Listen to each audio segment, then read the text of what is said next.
2 weeks left until it is time to pay your personal property tax bill here in Missouri. Tonight, we are taking a closer look at the rising costs. Some local leaders say they can give you relief, but others say not so fast. News 4 investigator Susan O'Corey getting to the bottom of those bills. Traffic at windows as people line up to pay their personal property taxes. Glad to get it done. Bobby Ray walks out with his receipt.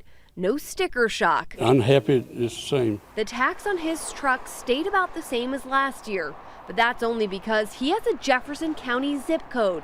If he lived somewhere else, like St. Louis County, City, or St. Charles County, that bill would have been much more expensive. It should stay the same, you know, I don't see why anybody should have to pay more taxes on it. In Missouri, personal property tax rates are based on the value of your car. Usually your car loses value every year, so the tax goes down. But this year, COVID-19 and the chip shortage drove up car values and with them, taxes. The law, gives assessors discretion to value things what they think is fair and equitable. And that's what I did. Jefferson County Assessor Bob Boyer points to this state law. It says assessors have to use the October issue of the National Automobile Dealers Association to determine a car's true value. According to the law, it's the recommended guide. It's that word, recommended, that Boyer claims gives him discretion. Instead of using the most recent October issue, where car values are higher, Boyer chose to use the guide from the year before, with lower values. We think that was the fairest thing to do for everybody. Not everyone sees it that way. When you put a Jefferson County bill next to one from St. Louis County, one stayed the same, the other increased by about $250. In downtown St. Louis, that difference is leaving people who just paid their taxes. We are taxed to death. We all need a break. With a lot of concerns. So I'm really frustrated right now. We brought that to the city tax assessor. We have essentially no discretion. He claims his hands are tied by the law and he has to use current car values.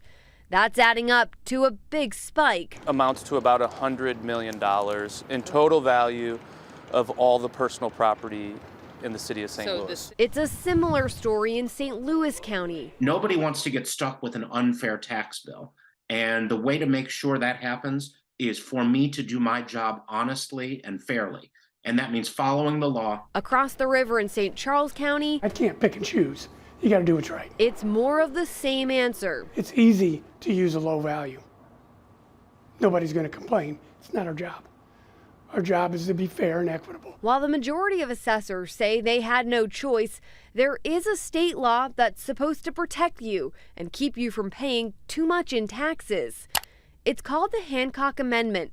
To understand how it works, you need to know where your taxes go. When you pay your personal property bill, that money gets split up. Typically, the county or city takes a small cut, but most of the money goes to school districts, ambulance services, fire protection districts. It all just depends on where you live. The Hancock Amendment says voters have to approve tax hikes, and if something is causing a taxing district to get more money than what voters okayed, they'd have to roll back taxes. However, in this letter, the state claims that amendment will not be used for personal property. In other words, places like school districts that are getting a windfall this year get to keep that money. We're going to do something about the two funds that we control. St. Charles County passed an ordinance to roll back taxes. It only adds up to a few dollars back to each person. They rolled the levy back to offset some of that gain in personal property, so the taxpayers don't feel that full brunt. St. Louis County and City tell News 4 investigates they're not looking at similar proposals.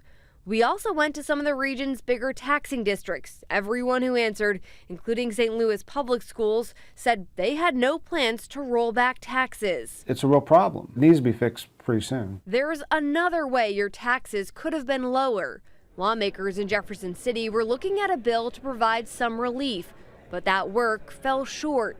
Without a solution, taxpayers have to buckle up and pay their bill. As the costs go up, everybody's got to pay their price. There is a push to change the state tax code so that this kind of spike doesn't happen again. That falls on lawmakers and the governor. Right now, there's nothing concrete in the works. That's something we'll keep following, though. The expectation is that car values will go down next year, and in turn, so should your tax bill. Susan El Khoury, News 4 investigates.